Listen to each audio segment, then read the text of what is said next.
Olá, amigos! Começa agora mais um ACS na TV. Muito obrigada pela companhia de vocês. Hoje nós vamos falar sobre o Porto e especificamente sobre os acessos ao Porto de Santos por ferrovias. O nosso convidado de hoje é o José Manuel Ferreira Gonçalves, que é especialista, engenheiro, especialista em ferrovias. José Manuel, muito obrigada pela sua participação. Prazer, eu que agradeço a oportunidade, Amanda Barbieri, e falar também a cidade de Santos e a esta área importante que é o comércio da região. Né? Assunto aqui não falta, né? Ligado aos acessos ao porto, Sem aos dúvida. acessos à cidade de uma maneira geral. Então vamos começar lembrando, né, que desde o final do ano passado, com a entrada em operação da primeira fase da duplicação da linha férrea de Cubatão, que liga Campinas à cidade de Cubatão, aumentou bastante a movimentação de cargas pela ferrovia. E eu queria que você explicasse para o nosso telespectador qual que é a importância desse aumento de movimentação de cargas por ferrovias, o quanto isso alivia o trânsito, o tráfego nas rodovias, né, que ligam a capital aqui à Baixada Santista. Bom, essa é uma grande vitória de quem defende a, digamos, mudança do que nós chamamos tecnicamente de matriz modal de transportes. O Brasil tem uma concentração de transportes de cargas e também de passageiros, mas aqui o foco vai ser carga nesse momento, em cima de pneus em rodovias. Nós transportamos mais de 80% de cargas em rodovias e nós chegamos o que nós já vivemos aqui nos últimos tempos, congestionamentos gigantescos, perdas de valores importantes, redução de produtividade, redução de competitividade e uma vergonha absoluta. Então, quando você vê o trem chegando em maior quantidade para um porto importantíssimo como este que é de Santos, que é o maior da América Latina, o maior do país, é evidente que a gente tem que aplaudir. Mas nós temos que olhar bem para o senhor que está ouvindo e para a senhora que está ouvindo e dizer o seguinte, isso não é novidade. Do jeito que isso foi anunciado, deu a impressão que, meu Deus do céu, o concessionário fez um trabalho espetacular. Não, ele cumpriu o que a FEPASA projetou lá atrás e as obras que começaram lá atrás. Quanto tempo claro, demorou, mais ou menos? Muitos anos, mais de 20, 30 anos. Nossa. Mas o problema é o seguinte, a gente tem que aplaudir, primeira coisa. Eu não vou fazer aqui uma crítica absolutamente injusta, dizer que isso não é bom. Ajuda muito a logística portuária, ajuda a desconcentrar essa matriz, ajuda a aumentar a produtividade, mas vamos colocar os pingos nos is. São dois acessos ferroviários que descem para o Porto de Santos.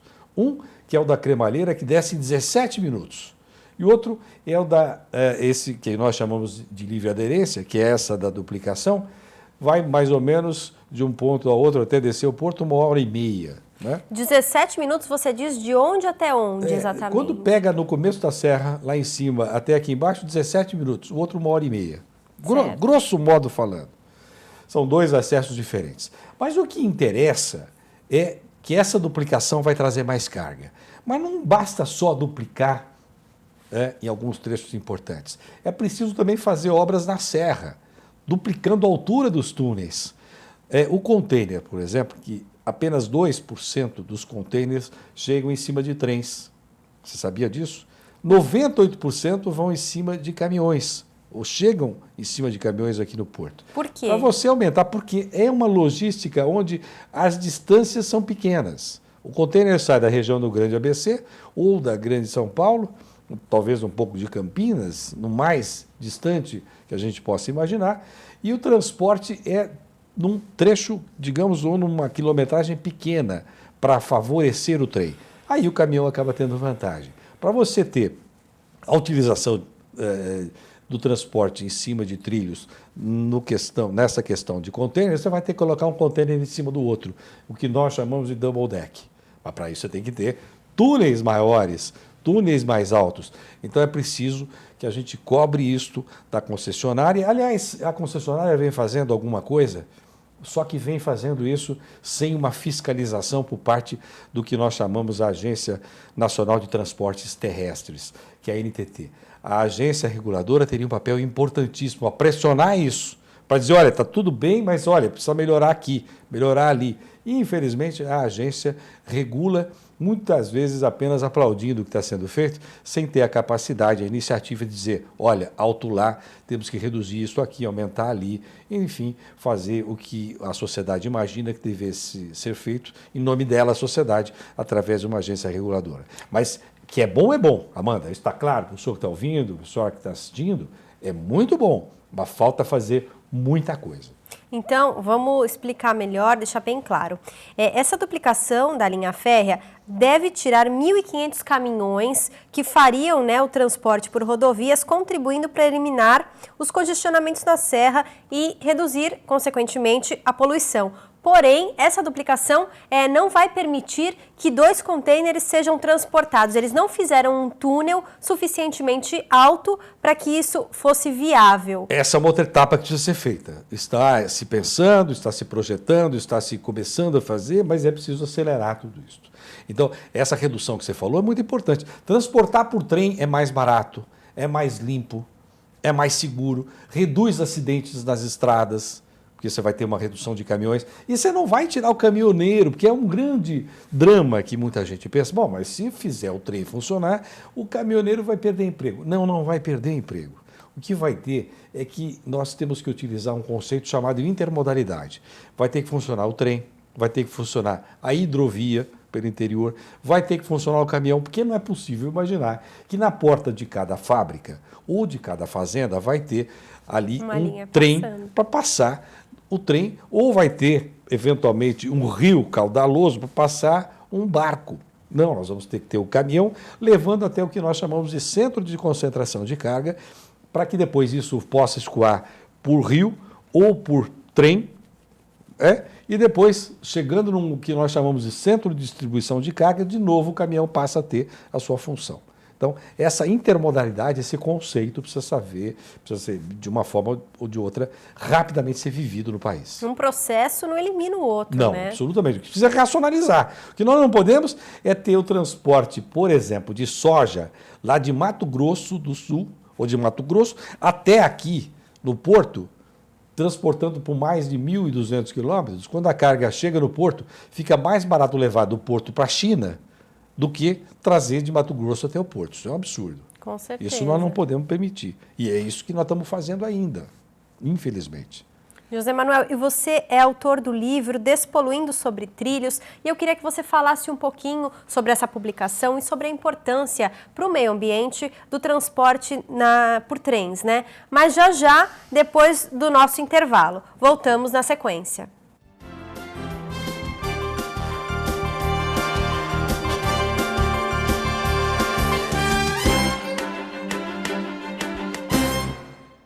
Se você quer algo diferente e está por dentro de tudo que acontece em sua cidade, mande dicas, sugestões de pauta pela nossa fanpage facebook.com/tvcom.santos.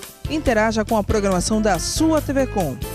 TV Com, interagindo com você. Há 15 anos, a Casa Hope amplia a esperança de crianças e adolescentes com câncer e transplantados. Esperança de construir uma família. Esperança de ter a vida que todo mundo merece. Esperança de fazer parte do mercado de trabalho. Para que essa esperança cresça ainda mais, contamos com a sua ajuda. Ajude-nos a construir um novo núcleo de atendimento exclusivo para os adolescentes da Casa Hope. Ampliar a esperança desses jovens está em suas mãos.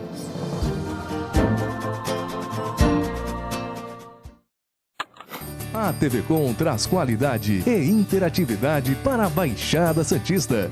Nos preocupamos constantemente com a qualidade de nossas produções. Por isso, investimos em equipamentos e profissionais qualificados. Nosso estúdio é, sem dúvida, um dos mais bem equipados da região. São mais de 40 metros quadrados de tecnologia. TV Com, sempre com você. Corta.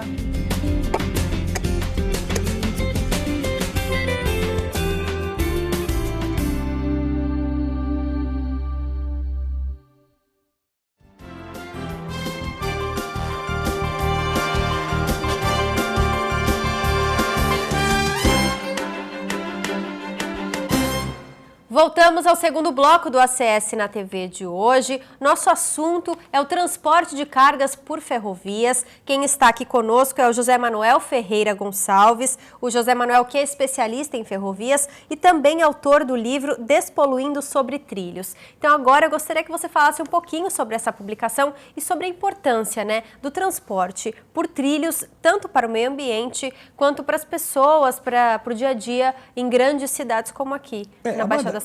Essa pergunta é importante porque quando a gente fala, o Brasil, quando fala em despoluição, pensa em reduzir desmatamento. Claro que é importante a gente desmatar menos, porque é uma vergonha desmatar a quantidade de floresta que a gente faz. E não é só na floresta amazônica, é na Mata Atlântica, é no bioma da Caatinga. Você tem uma porção de problemas nesta área indiscutivelmente emergenciais que têm que ser tratados de uma forma estruturante. Perfeito? Mas é preciso também pensar que o transporte emite uma enorme quantidade de gases que têm efeito de estufa. E aí, quando se pensa nisso, muita gente pensa na mudança do energético. Bom, eu tiro a gasolina e coloco o álcool. Ótimo, já ajudou muito. O álcool é muito menos poluente. Até o processo, né, de você trazer o álcool, tudo isso é bem menos poluente. Maravilha, indiscutível. Mas o que a gente tem que colocar em pauta, que as pessoas precisam entender de forma clara, é que além de mudar o energético, o Brasil tem que mudar a estrutura de transporte. O que eu chamei lá no começo da entrevista de matriz de transportes. Temos que transportar mais em cima de trilhos. Por que isso é importante? É que a gente reduz mais ou menos, eu vou dar números grosseiros para efeito de raciocínio, a gente reduz 5 vezes o que se polui em termos de caminhões espalhados da forma que nós temos. Porque você transporta, mesmo que seja só com energético diesel, caminhão é diesel, locomotiva é diesel. Nós já tivemos no passado locomotivas porque tínhamos linhas férreas eletrificadas. Infelizmente, o Brasil jogou fora isso quando foi feita a privatização, quando foram feitas as concessões, nós jogamos fora. Por exemplo, para você ter uma ideia, a rede elétrica até Bauru, no interior de São Paulo. Então era muito menos poluente. Hoje as cargas vão em cima de locomotivas ou de vagões puxados por locomotivas que infelizmente são diesel. E por que não se investe mais em ferrovia elétrica como antigamente? Porque primeiro é preciso a gente mudar o conceito. As pessoas precisam entender que essa mudança estrutural que eu estou dizendo é uma mudança que começa na mente das pessoas. É um problema cultural. O Brasil é muito rodoviarista. O Brasil importou dos norte-americanos a ideia bacana que o Ford criou de fazer carros e caminhões e achou isso muito interessante. Só que os americanos que inventaram a produção em série do carro não foram tão tolos como nós brasileiros. Lá, por exemplo, transportam muito mais gente em cima de trens e cargas em cima de trens do que nós fazemos aqui. Eles têm um país também enorme, nós temos um país continental e não resolvemos isso porque primeiro temos uma mentalidade ainda muito ultrapassada, que não enxerga que isso é modernidade. Ferrovia não é. Hoje em dia se tem, por exemplo, trem sendo transportado levitando sobre os trilhos e não como nós temos aqui andando a 40 km por hora, porque se andar a mais você vai provocar um acidente. Então, primeiro, é preciso mudar essa mentalidade. Segundo, é preciso não pensar em eleições. Infelizmente, nós temos governantes que pensam em fazer obras para as próximas eleições. E o trem ou o transporte de cargas e de passageiros de um país organizado é um processo de mudança para as futuras gerações e não para as próximas ou futuras eleições. Tem que mudar isso. Nós temos que ter a capacidade da sociedade de cobrar isto. Essa sua pergunta tem que ser efetivamente repetida 1000 vezes, por vários setores, pelo comércio, por exemplo. Por que isso não pode acontecer? Por que isso não acontece? Nós temos competências, já tivemos trens da melhor qualidade. O café, tão importante ainda aqui em Santos, e que já foi importantíssimo, financiou a ferrovia no Brasil. Foi o café que impulsionou a ferrovia. Se você pegar, por exemplo, a Estação da Luz em São Paulo, que aquele aço foi trazido da Escócia, o projeto é inglês, e a construção foi feita por engenheiros ingleses, é um vão livre espetacular, uma obra de engenharia maravilhosa, de altíssima qualidade. E os trens também, e as linhas férreas, foram de qualidade para aquela época. Só que precisavam ser modernizados e não foram. Começou a dar prejuízo e um belo dia eles pensaram, os governantes pensaram, bom, já que dá prejuízo, vamos encerrar essa história. Fecharam a FEPASA em São Paulo, um absurdo. Depois entregaram a FEPASA para a Rede Ferroviária Federal, extinguiram a rede ferroviária e fizeram concessões. Eu não sou contra a concessão, só que é preciso ter regras claras, cobrar procedimentos, oferecer datas e a sociedade está atenta a isso. Infelizmente, deram um cheque em branco para essas empresas e o que nós vimos durante muito tempo foram concessionárias. Essa, por exemplo, que está duplicando para o Porto, hoje funciona porque o exportador de açúcar aqui no Porto ficou dono dessa empresa. Era a ALL. Então, existe uma empresa que se chama Cosan, que exporta açúcar, e o braço logístico chama Rumo. Então, a Rumo ficou dona de uma parte importante. Hoje é Rumo ALL. Essa empresa que está acelerando a duplicação porque a outra não fazia. E a ALL, que foi quem venceu a concessão alguns anos atrás, não trocava nem sequer dormente da estrada de ferro.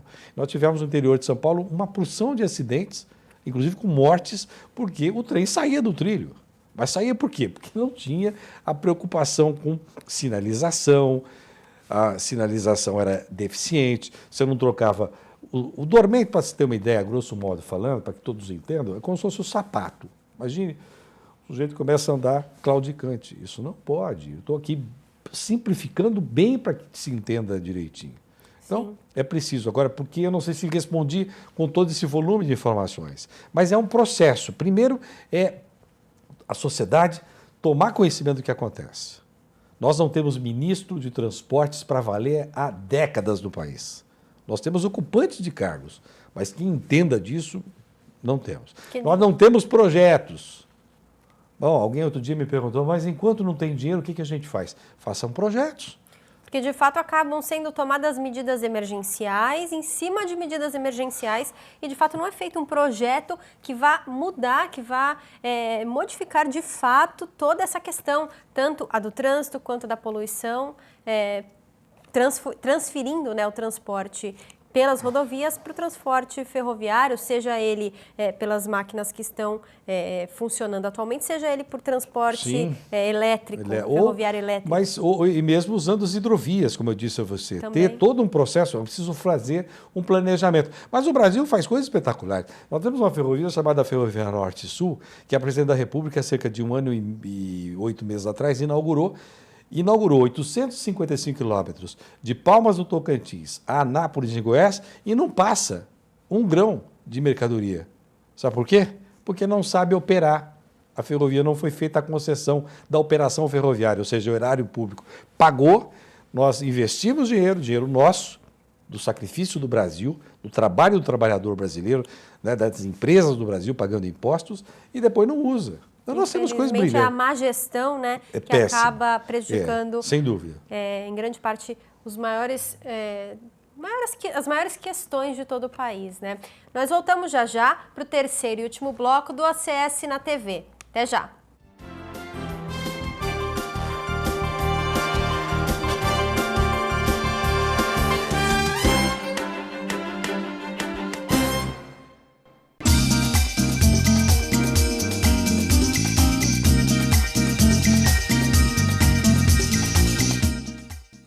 Olá, amigo, convido para acompanhar o programa Rotary na TV, edições inéditas todos os domingos às 10h30 da noite. A nossa reprise vai ao ar todas as segundas-feiras às 5h30 da tarde. Você é o nosso convidado, venha com a gente, um forte abraço, esperamos você. Sabe como o Greenpeace está no seu dia? Cuidando para os alimentos transgênicos serem rotulados. Sabia que eles são cheios de agrotóxicos? Para sugerir soluções para as mudanças do clima que andam dando susto por aí. E pesquisando políticas energéticas menos poluentes, como a eólica e a solar. Para você saber se a carne que consome está desmatando a Amazônia. Para cuidar que milhares de espécies não sumam dos mares. Nem da sua mesa. Informe-se, participe, colabore. Greenpeace.org.br.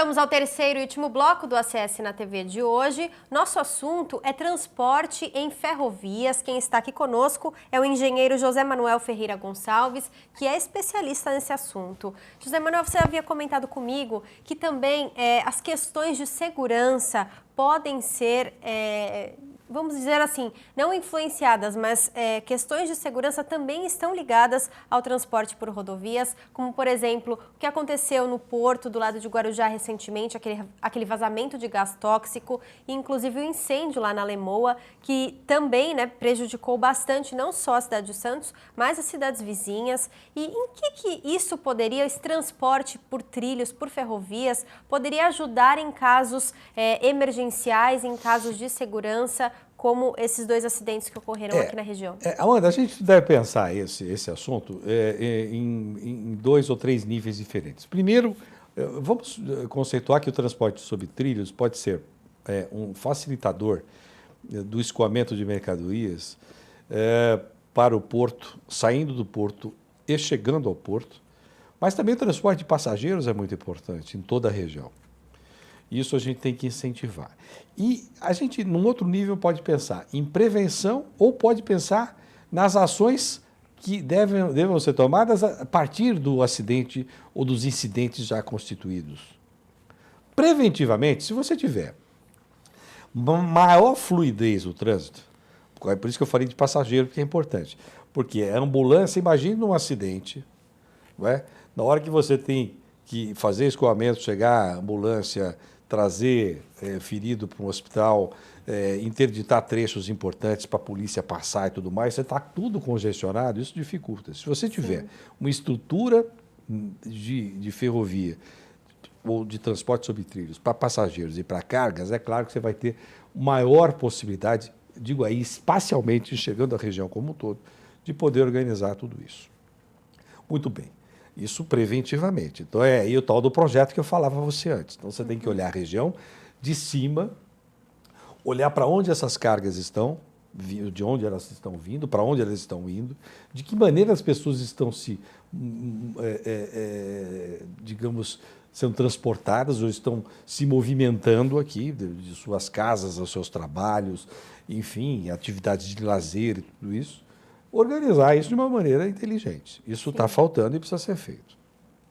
Agora, pensando na situação pós-acidente, a integração entre essas companhias que têm as concessões da região não deve ser uma integração que dependa da boa vontade dessas empresas. Elas funcionaram, no momento em que aconteceram os acidentes, funcionaram razoavelmente bem a favor, por exemplo, de alguns transportes que aconteceram, que foram necessários, de equipamentos e tudo mais. Mas é preciso ir além disso.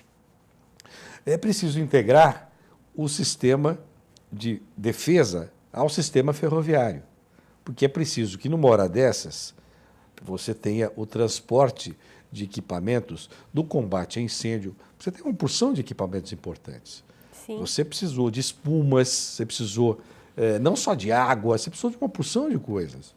Então, tudo isso pode ser, digamos, transportado de uma forma racional, mais organizada e mais, digamos, espacialmente integrativa. É preciso saber onde estão as mercadorias que precisam chegar num momento desses. E até para manter o abastecimento mesmo, Sim. Porque eu me lembro na época do incêndio da Lemoa, os caminhões foram impedidos de acessar Para o porto. tudo. Para tudo, O exatamente. porto tem prejuízo. O porto também, Você, pelo lado dos o comércio navios. teve prejuízo enorme. Sim. Então é preciso você arejar um pouco isso de alguma maneira. Primeiro, não pensar só pós-acidente, pensar antes. Não é? Claro. Por exemplo, este último que aconteceu na chamada margem esquerda do Porto de Santos, que é ao lado do Guarujá, nessa empresa local Frio, foi potencialmente muito pior do que aconteceu na Lemoa.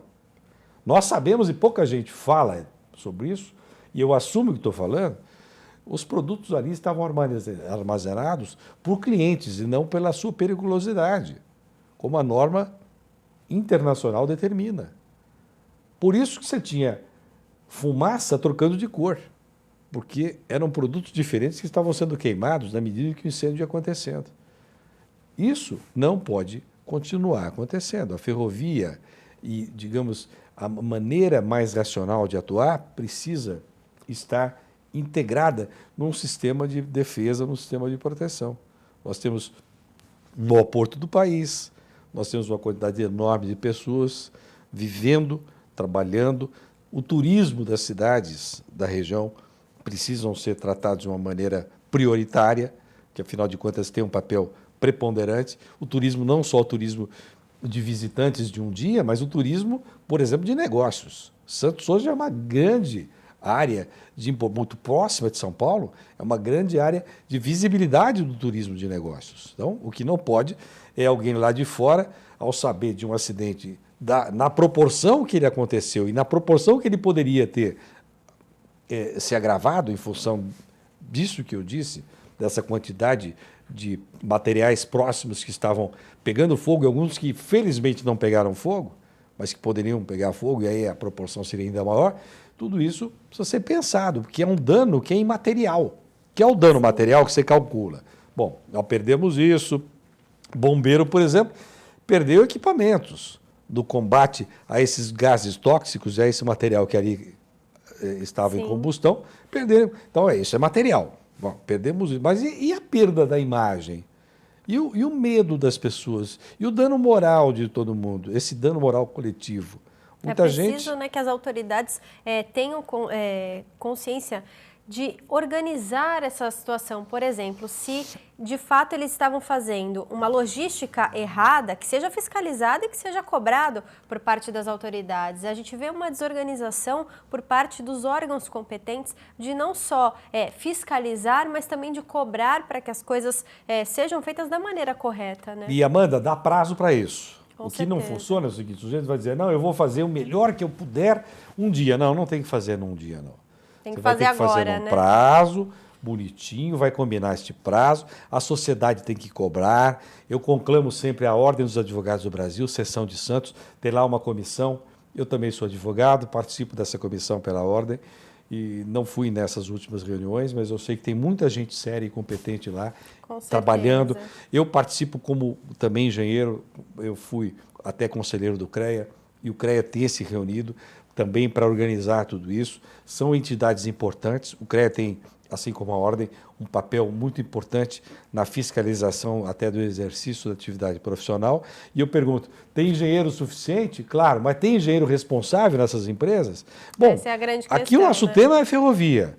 Eu estou dizendo, é possível termos ferrovias integradas sempre, não só depois do acidente, mas antes do acidente. Mas para isso a gente tem que raciocinar. Né? O que nós precisamos? Nós podemos transportar, devemos transportar de uma forma racional, mas para isso nós temos que fazer uma espacialização de toda a região, onde estão os produtos necessários para o combate a um problema como este que aconteceu, ou outros que poderão vir a acontecer. Você tem a Ilha Barnabé, que tem um potencial muito sério, você tem a própria Lemoa, você tem essa margem esquerda de Guarujá. Então a ferrovia não faz favor nenhum de dizer, olha, estou presente. Não estou aqui querendo apenas dizer que nós podemos fazer gentileza, não. Nós temos a obrigação de exigir essa integração entre os modais, tanto ferroviário quanto rodoviário, para atender emergências desse tipo. Tá certo. José Manuel, olha, eu queria agradecer bastante a sua participação aqui no programa. Acho que é um assunto que toda a nossa população aqui de Santos tem interesse em saber, em conhecer um pouquinho mais. Deixa o espaço para suas considerações. Foi um prazer, eu que agradeço, viu, a oportunidade. É o que eu disse a você, a gente tem que trabalhar com uma mudança cultural, com uma mudança da mentalidade das pessoas e atingir especialmente os formadores de opinião. Eu sei que o comércio, que é um setor importante, e não só o comércio, mas as forças vivas da cidade e da região precisam pensar e cobrar. Temos um ano eleitoral, está aí, um ano de eleições, e é preciso cobrar dos futuros candidatos compromissos para 20 anos. Não é só pensar para 2 anos ou ganhar a eleição, porque muitos ganham a eleição, depois falam, e agora o que eu vou fazer, já que eu tenho um mandato na mão? Não, pensem antes, se comprometam antes, e o transporte público de qualidade sob trilhos precisa dizer, olha, estaremos presentes. Tá certo. Mais uma vez, muito obrigada. Muito obrigado. E lembrando que o ACS na TV tem reapresentação aos domingos, às 11 horas da manhã. Muito obrigada pela companhia de vocês e até o próximo programa.